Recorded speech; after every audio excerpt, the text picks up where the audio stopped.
Greetings, and welcome to this edition of To and Froe with the Merrimack Historical Society.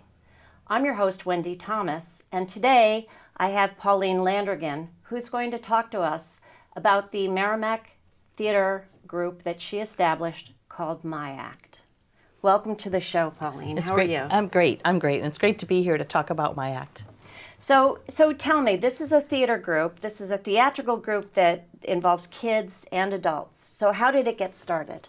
Well, back in 1992, I decided that I wanted to create something that allowed children to kind of capture their natural ability to be creative and to think outside the box and just plain have fun. So I got in touch with the Merrimack Public Library, and we set up a meeting to find out any interested parties. And children came to the library. I expected maybe 25, and 75 people showed up. Wow. And it began with a group of children writing our very first play called Monkey See, Monkey Do.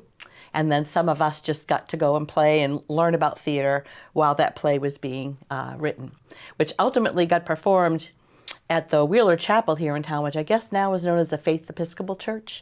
We charged a whopping $1 a ticket, and we sold out both nights. So that was July 31st and August 1st of 1992, and then we kept going from there. So that was the beginning, and when you say you kept going, how long did you go, and what did it encompass? Let's see, we went for about 30 years. I think we went until mid-2000s, and it wasn't that long ago, actually. Initially, it just incorporated a one-act festival, which enabled us to use the theater at Wasserman Park. Then we branched out. That one-act festival was for children 3 to 18, and some of them even wrote the plays. We found little one-act plays, but from the get-go, kids, it was my commitment to make sure that children were involved in all aspects of theater, not just the acting part. The costuming, the props, the set building, the lighting. I wanted them to truly learn about it. Eventually, we evolved into doing full-fledged Shakespeare. Wow. One of our first productions, I had found an adapted version of A Midsummer Night's Dream. And after 2 or 3 rehearsals, I was actually adding in the original text because these kids were just drinking it up. And we did that every summer. Then we did a few long-term and full-act plays, James and the Giant Peach, Charlotte's Web, Robin Hood, and then we even ventured into doing some full-fledged musicals, West Side Story, Grease, Camelot. So it really did evolve over time, and I was just sort of being a barometer for what the kids were capable of really wanting to do. So the kids sort of drove what was produced. Isn't that true? Absolutely. And this was all sort of a soup to nuts experience for the kids. They could be involved in any aspect. Did some of them choose not to act? A lot of them did. They actually did not want to be on the stage. They really loved being behind the scenes. Some of them were very creative and wanted to write and experience, that writing part. Others even wanted to direct and take charge of being a director, which I thought they'd be petrified of. Many wanted to paint and do the lighting and the technical aspects, and some just wanted to play around with props and learn about costuming. And what kid doesn't like to play dress up, right? That's right. That's right. And we're going to talk about this later, but you have told me that some of the kids that were in this program went on to work in the theater. Absolutely. And that was really fun to watch as I called it, age out of the group. Once they got 18 and graduated high school, they were going on. Many of them decided to go on, maybe not necessarily majoring in theater, but some of them went and participated in dance groups or choirs or whatever.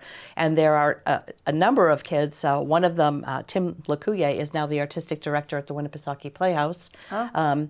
Another girl, Meredith Brown, has taught theater in the state, and I'm sure there are many, many more. I know Katie Miller has gone on to be an opera singer in the state. So it's just really a kind of a wide range of experiences that they took with them. What a fantastic opportunity this was for our town.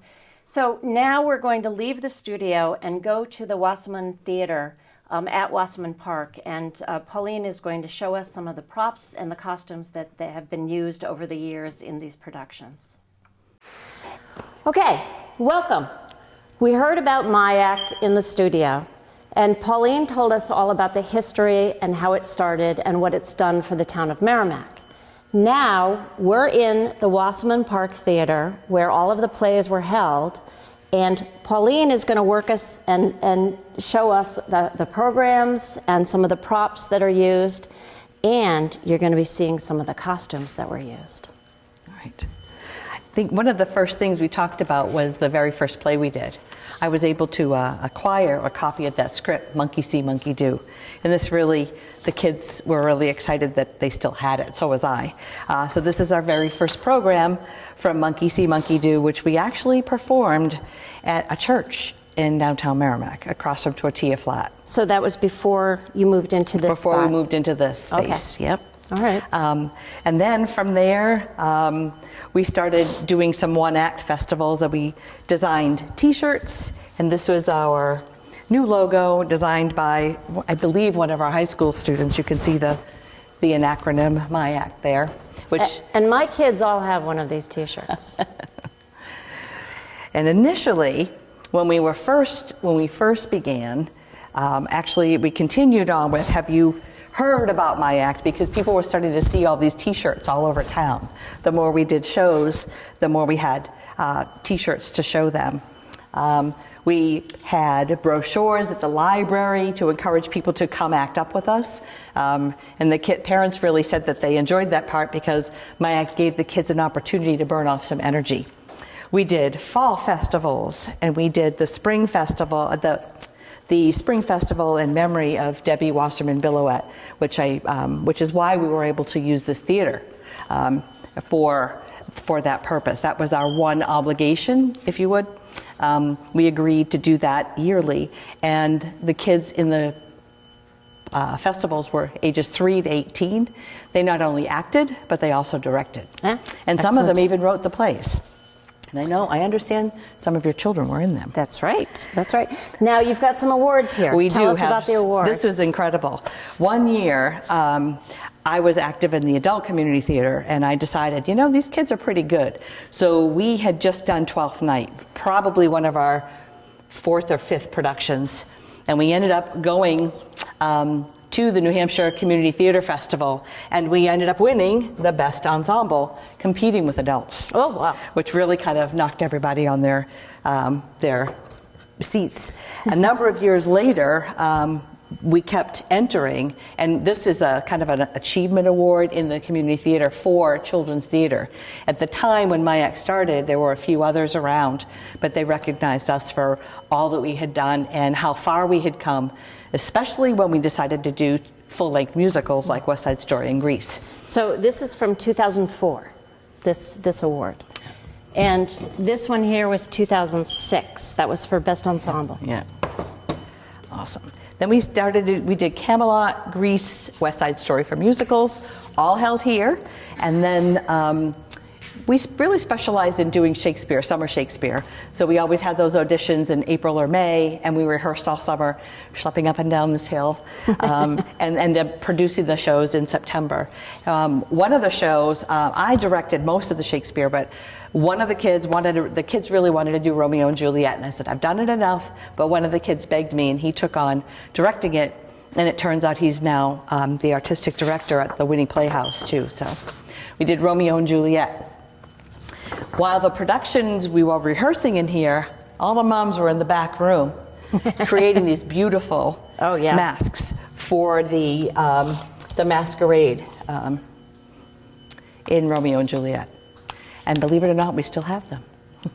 These are awesome. They've survived. These are incredible. Now, who made these? The moms. The moms. Moms, while rehearsals were going on, sometimes the kids would go back there and get their hands in them a little bit. So this is Tybalt from Romeo and Juliet. Lots of fun. Wow, well made. You're right. I mean, they're still in really good shape. Really good shape. All right, and as we proceed on, you'll see all of these masks are used more than once. Whenever there was an opportunity to have a masquerade, we would figure out how to incorporate them. Somebody was playing. One of our first Shakespeare plays was Midsummer Night's Dream. And I think I've told you before this, Wendy, but I brought an adapted version of that play to the first rehearsal.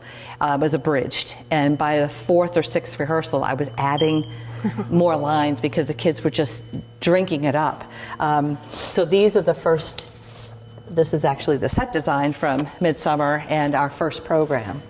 And because we did Shakespeare for so many years, we ultimately did Midsummer again in the future. So what were the ages of the kids that did the Shakespearean plays? Middle school and high school, Okay. pretty much. Some of the topics we didn't think would go down to, the elementary age. So we just wanted the subject matter. And Sure. mostly we did the comedies. We got into some of the tragedies as the kids grew up. We did several productions that were not Shakespeare. This one we did Charlotte's Web and James and the Giant Peach. There And we we go. did these in the high school, I think, because early June we probably couldn't have been down here. And I know that younger kids were in this program. So did these involve the younger children? Okay. Yes. All right.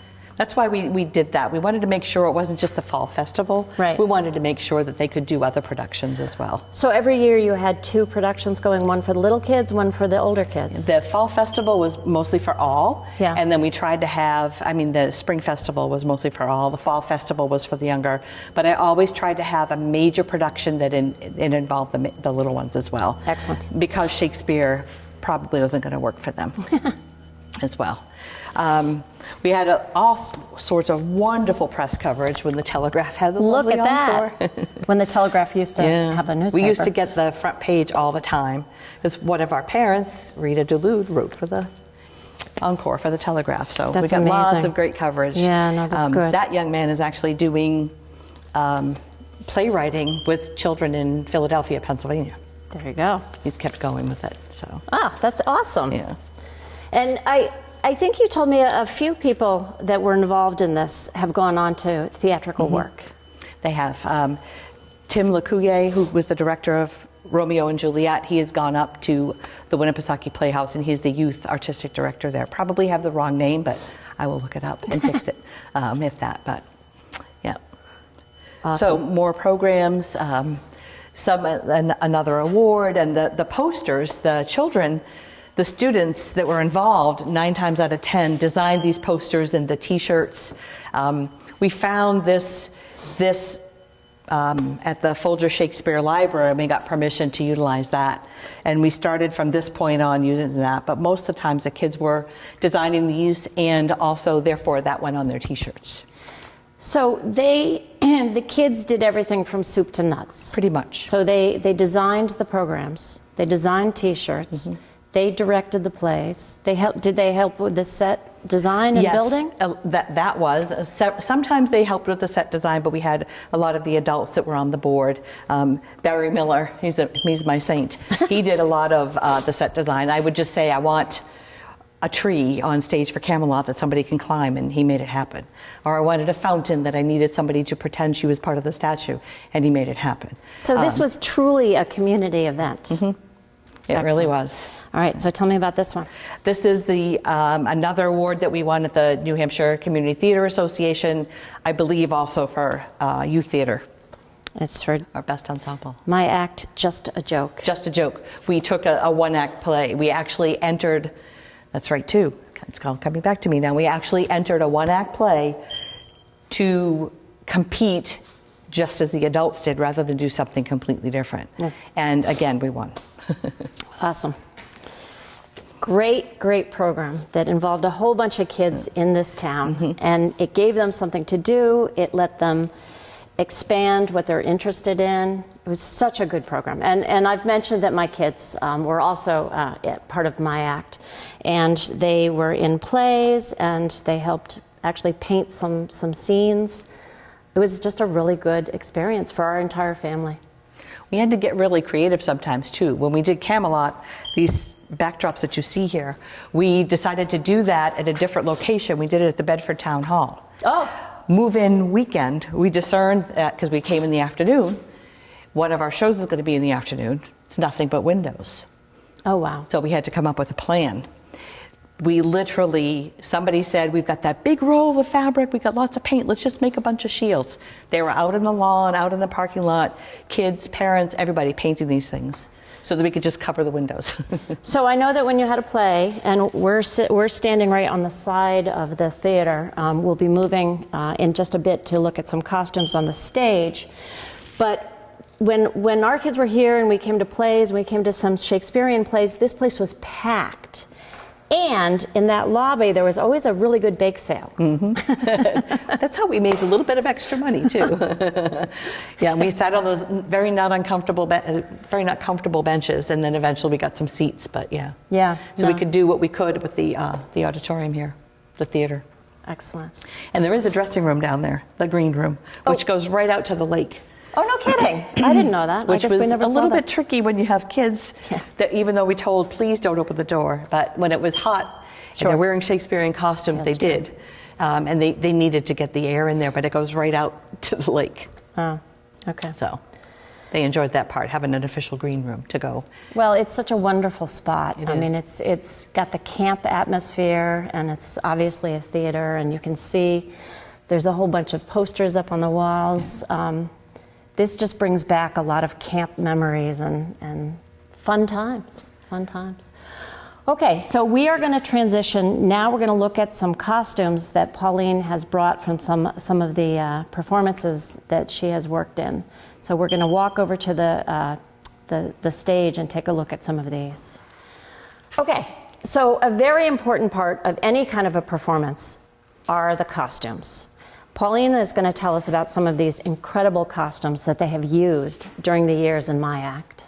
So let's start with this one. All right, this is what would be known as a commoner female costume. And we always wanted to do things authentically. And again, a lot of the moms took this on.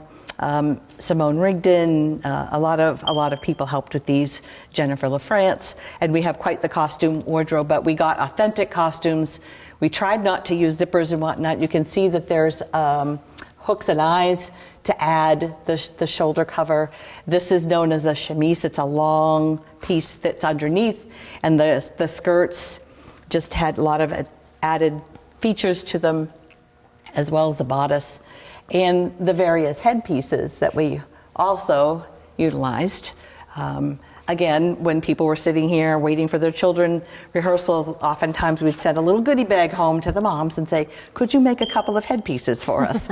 And they always came back to the next rehearsal. Now, where did you get the design for this? Was there a pattern that you followed, or did you just wing it? We actually just looked at a lot of Shakespearean pictures to see, and we did have some authentic patterns that we got. You did? When people visited England, they would come home and bring them, or we just adapted a typical peasant skirt and just kind of put the pieces in to that. This is just a drawstring.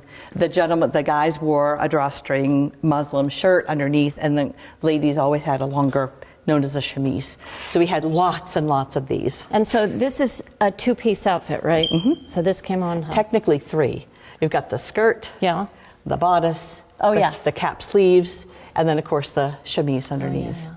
And this is pretty lightweight as we get further on, and I show you some of this fabric. This is maybe a tablecloth, I think somebody donated that, and some cotton fabric. But as we wanted things to be more and more authentic, we turned to brocade, which got to be very heavy. So the kids were often quite hot when they were wearing them as well. Well, I mean, this is really a timeless design. I mean, this is a beautiful dress. It is. It really is stunning. And it was used in many a production. I'm sure it was. I think this was used as Helena, probably in Midsummer once. So, if I recall, didn't you have a trailer where you kept all of the costumes We actually in? had a tent on somebody's property. That's what I thought, yeah. And then we moved them eventually, and then it got moved into somebody else's garage and then ultimately we kind of dispersed later on, and some of these we managed to save. Yeah, no, this is awesome. Yeah. All right, let's look at this one now. This one was from a comedy of errors where there are two gentlemen playing they're twins. So the costume, there's two of these actually, and they're just slightly different. It's only the trim, and we did that mostly to help the audience. So the jacket here, and again, a young man would have worn a shirt, a muslin shirt under it. And these are our lovely pumpkin pants. These are authentic, made with, they're lined and they're stuffed. When we first did it, we would stuff with newspaper, but that became a little bit too rustly when they were on stage. So now we just use scrap fabric, and the guys would have to learn how to walk without having them, their legs can't touch when they're. And that's the official name, pumpkin pants? Pumpkin pants, because that's what they look like. They're all fattened. Yep. And here's some of that brocade you were talking about. Yeah. Beautiful. And we made the authentic hats too. So, and the buttons are loop buttons. They're loop buttons. No buttonholes. No buttonhole. Really beautiful. Oh, and let's look at this hat here. I believe Petruchio wore that in Taming of the Shrew. So those are just, I don't even know the term for those, but that's a common Elizabethan hat for guys. So each piece of fabric is a separate piece of fabric here, and they're all sewn together. So it's like a quilt almost. Beautiful. Okay, so now we're going to be joined by my friend Fran from Nashua, she's wearing one of the costumes, but she's also holding one of the costumes. So let's talk about this one first. This one is probably one of the heaviest that we had. Very authentic, made out of curtain fabric and or tablecloths. They would have worn something underneath known as a panier to kind of make the hips. Back then, women wanted to have wide hips. Not so much today, but very fitted. And we tried to make them so that they could be worn, year after year after year by different people. And again, because you can see this one is lined, so this had a little bit more to it. And is it open in the back? Did I see that? It actually is open in the back, and we cheated. This has a zipper. Here we go. And again, due to the nature of the way that's made, we had the zippers go very long, so that it would fit a variety of body types. So the zipper goes all the way down here. It starts up here and all the way down there, past the waist. And the sleeves, this is what I'm most proud of. These are real tricky to make. They're all that separate fabric and the brocade in there. Yeah. Excellent, thank you. All right, and then our model. This was worn by the lead in Winter's Tale. He was a king, and we needed again for it to be very, it was later in time, so we tried to take it through history, that the pants were getting a little bit longer. They weren't wearing the pumpkin pants. The men of royalty wouldn't have worn pumpkin pants. Those are for the youngins. But the kings would wear the longer pants. And tell me about these sleeves. What is this called? I don't know what it's called. Okay. It's just a big sleeve. I don't know the technical term for it. But again, with the brocade and the fancy buttons, it was just a style that the wealthier, the kings would have worn. Well, and the purple and gold is very royal. Mm-hmm. Very royal indeed. All right, and let's just look at her hat. And again, there's another hat. The king would have had a crown, which we did have plenty of crowns, and floral wreaths when we had the fairies in Midsummer Night's Dream and things like that. One thing that the gentlemen had to wear that they didn't necessarily like was tights. Oh! So we had to teach the gentlemen how to wear those, and having authentic shoes too. I guess they were called Chinese slippers, those black things, and it also helped them be softer on the stage, not clumping along to keep the sound down. But teaching the guys how to wear tights and or having to purchase them and what size to get, it was funny to watch them trying to get them on, especially when it was hot. But it was always a joke. Yeah. Well, very dedicated for the guys to wear the tights. Very much so. Awesome. Well, these are just amazing, and not only do they show us the depth of the costumes and of the productions that you've done, but what is also significant is that, again, this is a community effort. Mm-hmm. You said moms did this, and and people looked into the designs and people brought patterns back. It's just, it was a true event in this town. And as kids started to age out of the productions, This one, I believe, was done by one of the kids who had acted in many of these shows. She was getting older, but she really loved to sew, so she would come back and help Oh, no with the kidding. costumes as well. So a lot of it was volunteer. All of it was All volunteer. of it was volunteer. All of it was It's volunteer. amazing what Nobody you've done got paid. with volunteers. Even when we did the musicals, I cashed in some chips and had the musicians that were friends of mine from community theater, and they, donated their time, so to speak, for that. Amazing, amazing. Truly an effort of love. Very much so. Very much so. It's an amazing part of our history, that's for sure. And it's obviously an amazing part of your life. It's been fun to walk down memory lane thinking about all this and reliving all of this since 1992. It's been a long time. It's awesome. Well, thank you. Yeah. Thank you very much for sharing these with us. Just amazing. Thank you. Oh, my pleasure. All right, after this, we're going to go back to the studio and wrap it up. So we're back in the studio from the theater. So, Pauline, tell me, what is the takeaway from this program? What did it mean to you to put so much effort into a town project like Well, it this? certainly was never to win awards, but it was always a plus to do that. But I think the most important thing to me was to help children understand the full scope of the cooperation that is necessary and the collaboration to pull off a production, and the lifelong skills that they then can take with them, their own confidence, their ability to speak, the ability to interact with people that they maybe never even noticed before at school, and the community, the sense of community that it involved, from kids to parents and even the siblings that weren't even on stage, how everybody got involved. And I think the most important part of it is that during that time, and I hope as people watch this and reminisce, that it'll remind them that I just really wanted to awaken our faith in young people, because they do have so much to offer. That's right. That's right. I realized when I was at the theater, I missed a great opportunity. I think I mentioned that your effort and your devotion to this project was really an act of love, but I was wrong. It is more my act of love. Anyway, this was just a fabulous program. I know I've mentioned it before. My kids were part of this. It just really empowered the kids, and it brought the parents in who also helped. We talked about them working with the costumes. So it was really a community event. For sure. Any interest in starting it up again? I've been asked many a time. I'm not sure if there's time and we could get that same, and I hesitate to even try to replicate something like that. Yeah. But you never know. Who knows? You never know. Who knows? Okay, so that's it for this episode of To and Fro. You can get more information about the Merrimack Historical Society at merrimackhistory.org. If you have a story about Merrimack or some history information about Merrimack, we'd love to hear from you. You can send email to info@merrimackhistory.org, or you can give them a call at 603-880-4343. That's it for today's show. Take care, and we'll see you again soon.